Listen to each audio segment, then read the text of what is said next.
Hey yo yo yo! Salut les turfeuses, salut les turfeurs, bienvenue pour un nouveau pronostic de Benoît Requin. Ok, place au pronostic du quintet du jeudi 25 septembre, direction Chantilly pour le prix de la Chambre du Duc. Plat 1900 mètres, 16 partants, réunion 1, course 1, indice de confiance 1 sur 5. Petit retour sur le quintet de ce mardi, il y a eu du trouble fait à l'arrivée. Cette vidéo, je la tourne avant l'arrivée du quintet de ce mercredi et je reviendrai dessus demain. Ok, c'est parti, on commence le pronostic. Et on commence avec le numéro 1, Kauna, que je n'ai pas retenu. C'est un regret, c'est mon deuxième cheval de complément en cas de non partant.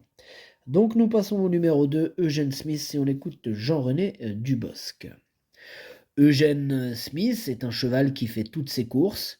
Il attend et le 11 à la corde n'est pas un trop mauvais numéro. Alors certes, il a du poids, mais il est pris à sa juste valeur. Il a sa chance. C'est un cheval de bon terrain, donc on a décidé de le supplémenter dans cette épreuve disputée sur la PSF. Il a le droit de terminer dans les 5 premiers.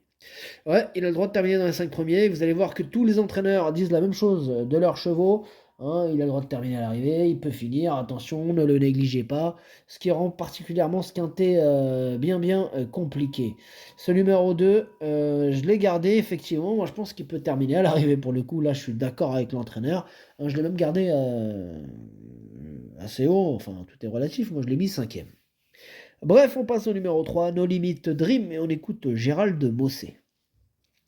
Ben, No Limit Dream est en pleine forme, la distance qu'il va découvrir est un peu le point d'interrogation, mais il sait finir ses courses. Je pense qu'il peut bien se comporter. Avec le 7 à la corde, on va le faire patienter. Il est monté en condition sur sa dernière course. Ok, donc il peut encore, voilà, faire afficher des progrès. Moi, ce numéro 3, lui aussi, je l'ai gardé, ben, juste derrière le numéro 2 d'ailleurs, hein, je l'ai mis sixième. On enchaîne avec le numéro 4, Népalais, que je n'ai pas retenu, hein, j'en ai préféré d'autres. Donc on passe au numéro 5, My Fancy, et on écoute Joachim Brandt. My Fancy s'est retrouvé bloqué la dernière fois dans le grand handicap à Deauville. Le cheval est dans un très bon état de forme et il est bien placé à la corde.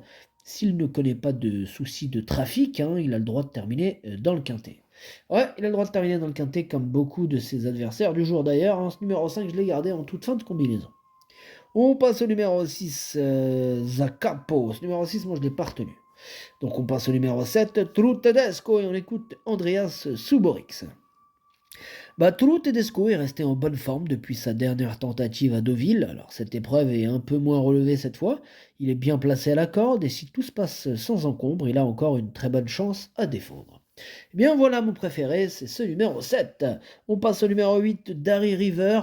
On n'aura pas les commentaires de l'entraîneur en même temps. C'est qui l'entraîneur? C'est Captain Ian Barbaro en personne. Il y a même l'autre là, André Fabre avec lui. Évidemment, ils sont sur le bateau, donc on verra ça après. Mais voilà, ce numéro 8, il fait partie de mes préférés. Je le vois bien batailler pour les toutes premières places et je l'ai mis deuxième. On passe au numéro 9, Raqib, et on écoute Eric Libaud. Raqib, il n'a pas mal fini dernièrement, étant contraint de voyager à l'arrière-garde à cause de son mauvais numéro dans les stalles. Il faut le reprendre car il affectionne la PSF et une piste homogène sera à son avantage. Maintenant, on sait qu'il faut bénéficier d'un bon déroulement de course pour pouvoir jouer les premiers rôles, mais je conseille de le suivre de près, il demeure compétitif. Ok, merci monsieur Libo. Ce numéro 9, moi je pense qu'il peut faire mal dans ce quintet, je l'ai mis quatrième. On passe au numéro 10, Tamise. Ce numéro 10, moi je l'ai pas retenu, mais attention, je l'ai parié, c'est lui le chef et le capitaine de ma petite liste des possibles casseurs de tickets repères, attention. On passe au numéro 11, Irondale. Irondale, ce numéro 11, on n'aura pas les commentaires d'entraîneur, on l'a dit tout à l'heure, c'est André Fabre hein, qui est parti pêcher avec ses amis, amuse-toi bien. Enfin bref, ce numéro 11, je l'ai gardé, mais plutôt en bout de combinaison. On enchaîne avec le numéro 12, Gaillard. Alors lui, je l'ai pas retenu, par contre, et je l'ai parié, il est en plein milieu de ma petite liste des possibles troubles faits. En revanche, le numéro 13, Dreams, lui, je le raye. On passe au numéro 14, Havana 6, et lui non plus, je l'ai pas retenu. Mais attention, c'est lui mon gros regret, c'est lui mon cheval de complément, 4 non partants, attention possible, cassage en vue. On enchaîne avec le numéro 15, Al-Kotan. Ce numéro 15, je l'ai pas retenu, mais il est à l'arrière de ma petite liste des possibles troubles faits. Et on termine avec le numéro 16, Charles Skint, ou Charles 15, comme vous préférez. On écoute Mathieu Boutin. Charles Quint reste sur Charles Quint, tiens, Charles Quint, ouais, ouais. Reste sur une série de bonnes sorties, il n'a plus à faire ses preuves sur ce parcours. Les adversaires ne sont plus du même niveau, mais il aura à cœur de prouver sa forme, j'en suis certain. Eh bien, j'en suis certain aussi, hein. Moi, ce numéro 16, il fait partie de mes préférés, et je l'ai donc mis sur le podium, je l'ai mis troisième.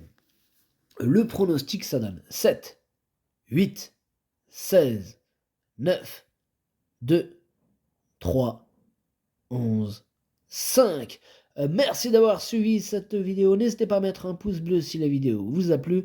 Pour accéder à tous mes tickets pour la course du Quintet, rendez-vous directement en description de la vidéo. Vous avez aussi le bouton rejoindre qui vous donne accès au pronom 8 plus le capitaine de la liste des casseurs.